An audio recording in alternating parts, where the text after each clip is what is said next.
Olá, Larissa, tudo bem? Olá, Júnior, tudo ótimo. E um alô especial para você que está nos ouvindo. Hoje nós vamos falar sobre cinema, mais precisamente sobre cinema independente. Fique conosco e acompanhe nossa pequena viagem através da história da sétima arte e do cinema independente de Uberlândia.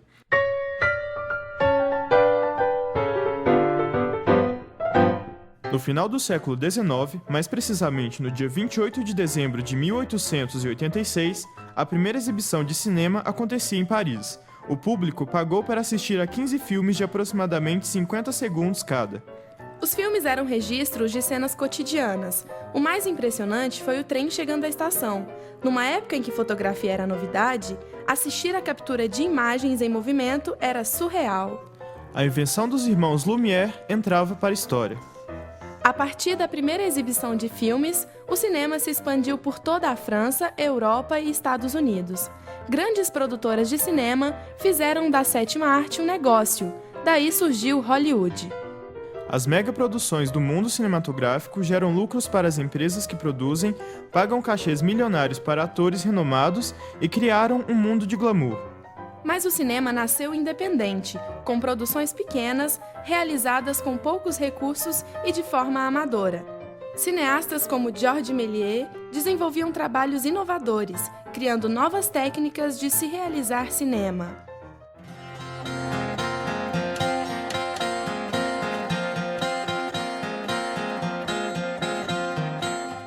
Roteirista e diretora, a cineasta Naris Bribel fala sobre o diferencial do cinema independente. A autoria, né? A gente tem uma certa liberdade na criação. Então, assim, em Hollywood você tem o seu projeto, que pode ser um projeto super bacana, mas você tem muito a intervenção dos produtores executivos, né? Então, se um produtor executivo quiser escolher o ator, ele escolhe o ator, né? Mesmo o diretor, que pode ser o roteirista também, né? Tem muito isso, que às vezes o diretor é o roteirista, mas talvez o diretor não pensou num ator, e aí o produtor executivo coloca aquele ator e ele tem que aceitar. Pelo fato de o cinema ter se tornado uma indústria lucrativa, muitos talentos ficavam de fora das grandes produções. Roteiristas, diretores e atores que não pertencessem a um seleto grupo reconhecido internacionalmente, dificilmente conseguiriam um espaço nas grandes produtoras e sem elas não se podia chegar a lugar nenhum. Apenas filmes de grandes estúdios chegavam ao cinema. Hoje, o cinema independente tem sua chance de chegar ao público. Belas produções estão ganhando reconhecimento graças aos diversos espaços criados para a divulgação desses trabalhos. Filmes independentes se destacam entre a crítica especializada por sua liberdade criativa e mais artística de se fazer cinema. E com o maior investimento tem competido em pé de igualdade com blockbusters de grandes estúdios. Cada vez mais o cinema independente tem encantado e conquistado os cinéfilos espalhados pelo mundo. No cenário internacional tem funcionado dessa forma, mas no Brasil a realidade é diferente. Em Uberlândia, a produção audiovisual é crescente. Os cineastas da região investem e têm se destacado na produção de documentários e curtas-metragens. O cineasta Carlos II, que já desenvolve produções audiovisuais desde 2007, fala sobre o cinema independente na cidade de Uberlândia. Primeiramente, falar de cenário é um pouco complexo ainda. O audiovisual em Uberlândia tem alguns personagens importantes na história de Uberlândia que eu gosto, sempre quando eu começo a falar sobre essa minha experiência que eu tive aqui, eu gosto sempre de lembrar. Eu acho que dos personagens principais da minha vida, assim, e que eu acho que é um personagem importante para a cidade enquanto audiovisual e cinema, é a Yara Magalhães. E eu não vivi uma época, acho que foi importante, uma época que existia uma discussão mais aprofundada, que hoje ainda não, que ela foi meio que abafada, que é porque ela tinha a sétima arte, um projeto chamado Pré-Estreia. Eu não vivenciei isso. Eu sinto até falta, porque eu acho que eu teria uma outra postura hoje com o cinema. Não sei se seria melhor ou pior, mas seria uma outra postura. Mas se existiu isso uma época, isso foi abafado, e se a gente falar de cenário em Uberlândia, a gente vai estar sendo pretencioso. Não existe cenário ainda.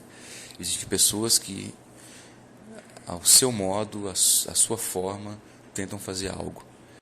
Ele ainda compara as transformações do processo de produção. A gente fazia com handicam, assim. Hoje quem começa a fazer cinema começa, eu acho que é bom e ruim, começa com o supra-sumo que a gente tem, que é fazer com uma 60D, uma 5D, Canon, com lentes. A gente não tinha isso. Nara, que já dirigiu documentários e curtas-metragens, destaca sua opinião sobre o trabalho desenvolvido na cidade. O que a gente vê muito aqui na nossa cidade são experiências de audiovisual, mas não chega a ser o cinema. Eu acho que a gente está caminhando para fazer o cinema.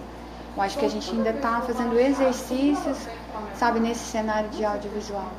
E fala sobre a qualidade das produções. Falando em termos de narrativa, eu acho que as pessoas aqui são muito criativas, sabe? Eu acho que aqui tem ideias fantásticas, tem coisas maravilhosas. Carlos ainda ressalta a importância do trabalho desenvolvido por um grupo de profissionais na cidade. Hoje existem pessoas que produzem em Uberlândia, mas se você pensar em uma cidade de 700 mil, 600 mil habitantes, você ter 5, 6 figuras que estão fazendo algo é muito pouco, né? Mas são guerreiros, que eu posso citar: Renato Cabral, Flávio Citon, Pontapé tem feito algo, a Nara principalmente, o pessoal da Digiteca, o Marcelo. Então são pessoas, o Roberto Chacur. Então são pessoas que ainda estão tentando fazer algo, mas porque o cenário ele não se forma simplesmente no audiovisual, que é uma área, no cinema, que é uma área que requer grana, requer dinheiro para fazer. Ele não se forma só pela vontade. A gente depende muito de investimento e a cidade ela não comporta isso.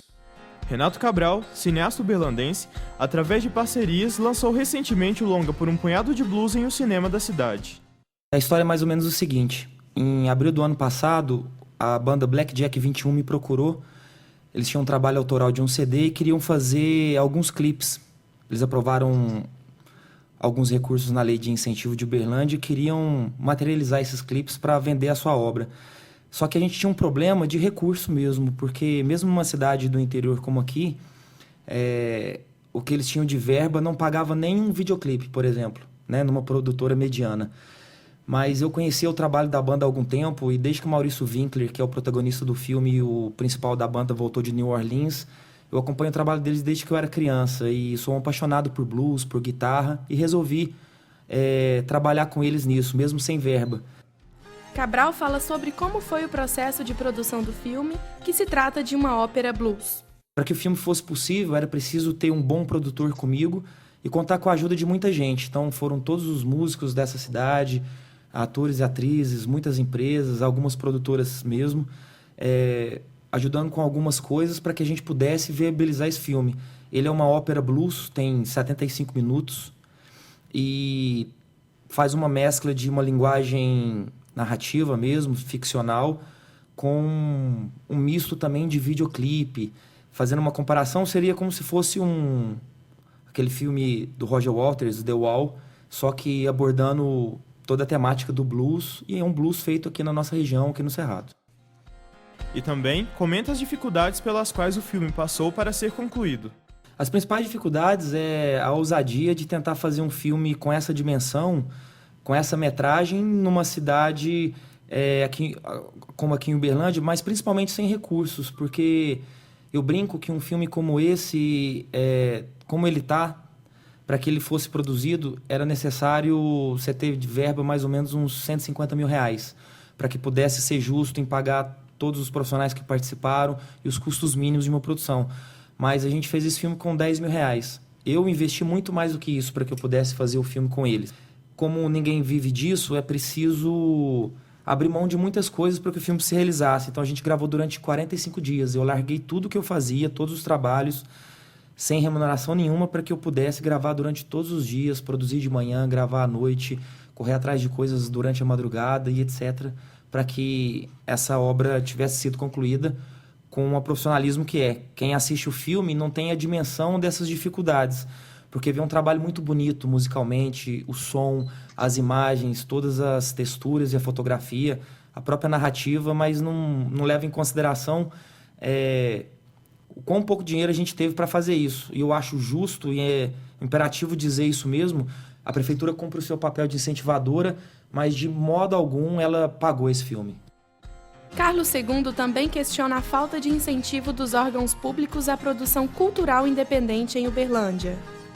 Uma grande crítica que eu tenho à cidade, principalmente aos órgãos públicos, eles nunca deram valor ao que foi construído aqui. Se aproveitaram, lógico, porque é o papel deles, né? Enquanto política, enquanto vitrine e tal. Mas nunca realmente pegaram na mão e falaram assim, ó, vocês saíram daqui e vão levar o nome dessa cidade para algum lugar. Isso nunca teve. Ele ressalta a importância de se pensar as produções a um nível nacional. Eu acho que tem que se pensar em continuar produzindo aqui, mas tem que pensar também que esse mercado daqui não se sustenta. Você ser o produtor ou o diretor de Uberlândia não é nada enquanto cinema. Pode ser enquanto publicidade. Você vai ganhar dinheiro, você vai ter seu respaldo, vai ganhar seus 85 prêmios do Tubal Siqueira. Mas até onde isso vai levar? Então, assim, quando eu saí daqui, eu saí pensando nisso, que eu vou produzir, e aí não é mais Uberlândia, é produzir enquanto Brasil. Para Nara, a produção independente precisa alcançar um nível mais elevado, unindo técnica e estudo em um processo constante de melhorias. Para a gente desconstruir, a gente tem que estudar mais. A gente tem que ter mais propriedade do que a gente está falando. Porque, assim, são ideias muito boas mesmo. Mas se de repente tivesse um pouquinho mais de conhecimento, ficariam fantásticas, sabe? Então, assim, acho que a gente não pode acomodar só porque é independente. E as coisas são difíceis, porque são muito difíceis, né?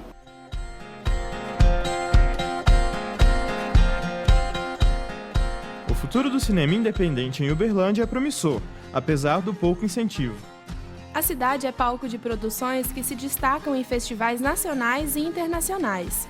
Mesmo assim, ainda é preciso maior reconhecimento por parte dos órgãos públicos para que as produções tenham o destaque que merecem.